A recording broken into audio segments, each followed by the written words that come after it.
apostles, elders, and prophets, and of respect to the brother teaching the truth all over the globe worldwide.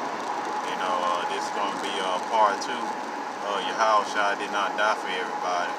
It's a locker for the first part because of, I had a phone call came in. You know how that goes with technology.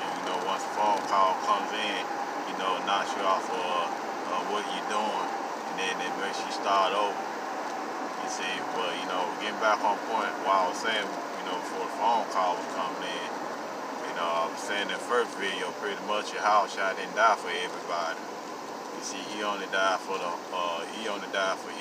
and the reason why the men of the Lord have to constantly repeat ourselves is because Jake is very hard-headed and he's very stubborn when it comes down to the scriptures. Especially, you have an elderly Jake, and them elderly Jakes are the work, man.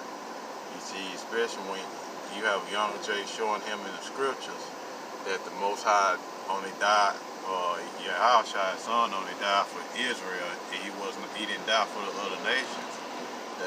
The elderly is stuck on this plantation Christianity.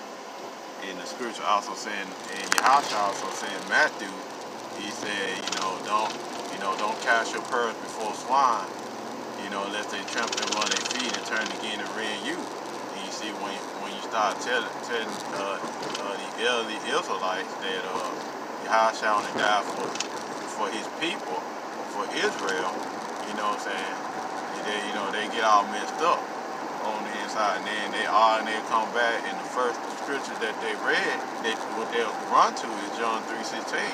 Why? Because they were taught that by their slave master, man. And their slave master would run that scripture to them, and they would get taught in the church by a pastor that don't have any wisdom, knowledge, and understanding of the scriptures. You see, they run to John 3:16, and they're trying to make it universal. They'll run to Romans 10:9 and 10, saying they when Yahwashi, he can save everybody. You see, they want it universal. They don't want nobody to be left out. But they hate to be the bearer of bad news. Well, the scripture already do that anyway. That Yahwashi when he was crucified, he did it for the elect of Israel.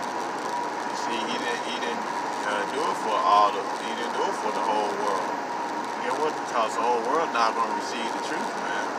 The elect of Israel is the one that's going to receive the truth and is going to get this wisdom, knowledge, and understanding of Yahwashi. You see, it's not about not about the whole world, man, because the whole world rejected Yahwashi. You see, they reject the true gospel. They reject the true message of the scriptures. Especially they reject that Yahwashi only died for one nation, and that's Israel. And I said in the first lesson that Caiaphas prophesied that Yahwashi going to die for that nation. And what nation what he talking about? You know what I'm saying? You talking about the nation of Israel. He wasn't talking about no other nation. And when he comes back, he's going to come back. He's coming back to only say the elect of Israel. You see, the whole world is not included in it. And that's why a lot of these white tag Christians, especially our people, they reject this gospel.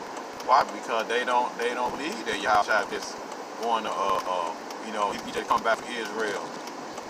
You see, if you read in the book of Wisdom of Solomon, chapter 5, verse 1, on down around roughly verse 3, you know what I'm saying?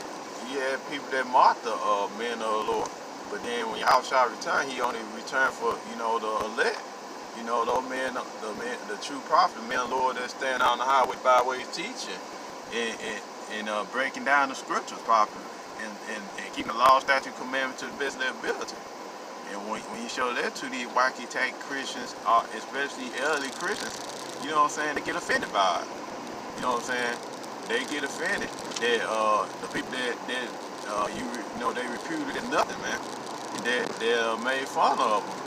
And they made no count of the labors that they did, standing in the elements and in the cold, out there in the heat, out there when it's raining, doing all these other things to bring the gospel to the four corners of the globe. And you have me, and then when these elderly Israelites and these wacky tag Christians, you know, they come to find out that Yahwashi is only come back for the elect of Israel, you know, they gonna be messed up over.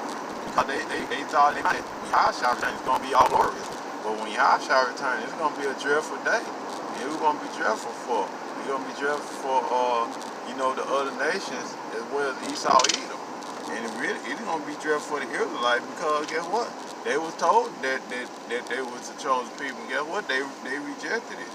You know, they was told that Deuteronomy 7:6 they was some special people above, you know, all the other nations. And guess what? They rejected it. Why? Because they didn't want it, because it didn't include anybody, it didn't include the other nations.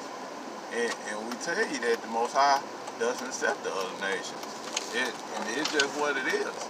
You know, if you read Isaiah 40:17, he said, you know, all nations are unto him as counted as nothing and vanity. You know, basically less than nothing. That shows that the Most High ain't dealing with the other nations like that. And that's the reason why they have their own gods.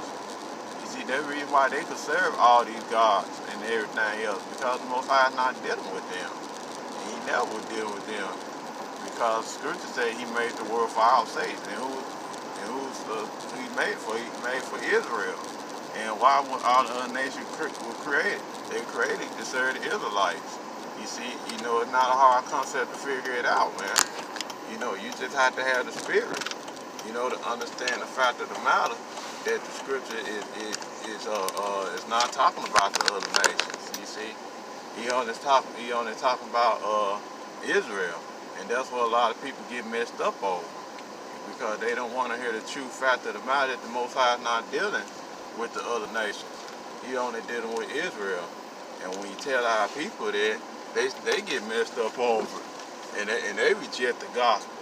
And that reason why Zechariah 13:8 said 2 parts of our people going to be cut off and die. And then on this side, because they rejected the gospel. You see, they rejected it. And that's the reason why they gonna be messed up, because they can't accept the fact that the matter Most High only dealing with Israel. He ain't dealing with any other nation. But you know, that's it for the lesson. You know, just want to give a quick lesson, you know, interesting lesson. You know, on the way to the house.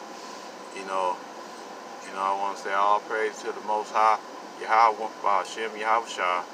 Double honors to the apostles, elders, and prophets.